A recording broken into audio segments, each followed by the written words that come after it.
was starting to realize that. Just like this young lady. The crowd always goes nuts for Lita.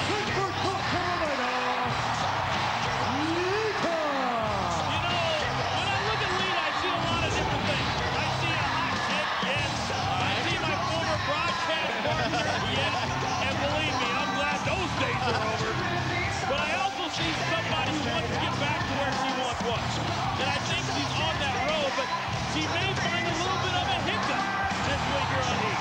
She might just find that. But you know what I think of Lita? I remember Lita giving you a low blow for that great book review you did of Lita's book. So, and sometimes when that's what I remember. Sometimes when reviewing books or whatever, sometimes you don't say things that people want to hear. Well, you know what? I think it was pretty obvious this past week. Paul Heyman, SmackDown General Manager, was on Raw and said a few things that I guess Goldberg did. He didn't want to hear. Well, and none of us did. I rarely agree with JR. We all know that. Yeah. But I felt like taking a shower, and I was just in the back. The fact that Paul Heyman would show up on our show disgusted me. But it was beautiful that Goldberg decided to spear Paul Heyman, who I have never liked. Yeah, well, Paul Heyman, I mean, the hideous SmackDown General Manager, and all Goldberg was doing was defending Raw territory. I mean, that was the bottom line with that. Well, the bottom line is we see these two women start off very, very nastily like we knew these two would.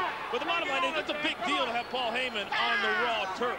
But at the same time, it's going to be a big deal this week at No Way Out to have Goldberg in the front row watching Brock Lesnar take on Eddie Guerrero. In the middle of SmackDown territory, Coach Fred. Oh, that is going to be something, my friend. It's almost worth it to buy a ticket to that show to see what's going to happen. Absolutely. And you know what? Lita, I can't see Lita winning this battle if it comes to strength with Jazz, but here comes Lita. A nice counter move, and Lita goes for the hook in the leg, both legs, actually.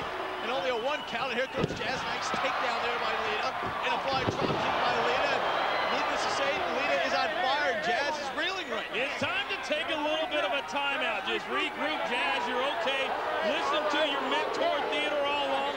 And so we can get right back on the page where we need to be. You know, we mentioned Paul Heyman, the SmackDown GM, was on Raw this past week. Also, the chairman, Mr. McMahon, showed up and gave your boy, Eric Bischoff, a mouthful. I won't comment on the whole Eric Bischoff stuff because I know where my bread's buttered. And you walk on, eggshells once in a while. Well, exactly.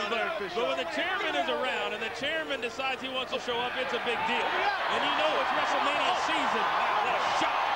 You know it's WrestleMania season when Vince McMahon decides to make an appearance. Absolutely. Lita comes crashing right into Jazz in the turnbuckle. And now, just when you thought maybe Jazz was capturing the momentum, was not the case. And here comes Lita again, very athletic. Oh, there's a shot by Jazz, though. Nice shot by Jazz. It was kind of a desperation move there, Coach. And it's all about stopping the momentum. Yes. It's all about stopping what Lita had going.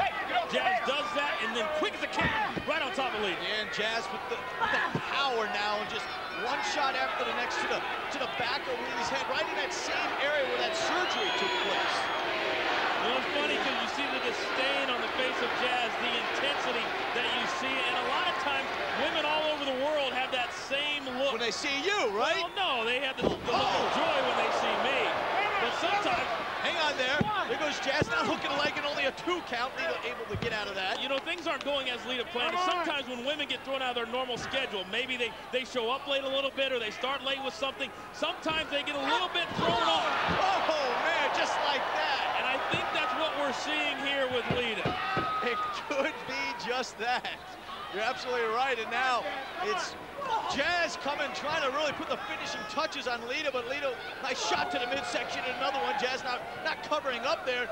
Goes for the big right arm, but it's now back and forth, blow for blow. And Coach, man, I don't think Lita wants to get in for a blow for blow match with Jazz. Well, no, but maybe she wants to get in. Wait, did I say that? Yeah, I know. I mean, you actually said it. Well, but you know what I meant, and you're about to back me up. There's a hook in the leg and only a 2 count. Just a 2 count, and Theodore Long, we saw him a minute ago cheering on Jazz, but right now, Theodore Long can only just sit really ringside and watch. And watch it and understand that Jazz is getting beat down. And here's another hook in the leg with about a 1.5 count there. And you know what? Neither Lita or Jazz can get to that 2, 2.5, almost that 3 count. Quickly, though, each one of these superstars gets out of it early. And you have to wonder if Jazz's and Theodore Long's minds are on this match. Their thoughts have got to be with Mark Henry. Maybe that's it. There's your hook to the leg, folks. There's your 2 count, but not a number 3. And you're right, you mentioned Mark Henry. What, out for 4 months now? Apparently that's what it's going to be, 4 months with that dislocated shoulder.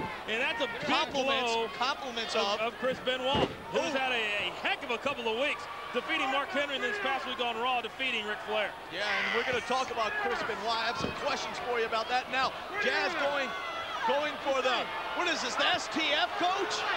Well, it's the STF. You lock it in, but Lita somehow has got to get to the rope. And now look at Theodore Long. Theodore Long's not doing anything. What do you mean? Theodore Long has no business. Why is Theodore Long arguing with the referee? And now Jazz was able to... Now she's tapping out. Unbelievable. Well, unbelievable is right in the sense that it was such a dominating victory for Jazz. What match were you watching? I don't think I've ever seen Jazz as impressive in a one-sided victory as what we just saw this week here on Heat. That was the same Jazz that was reeling for most of this match.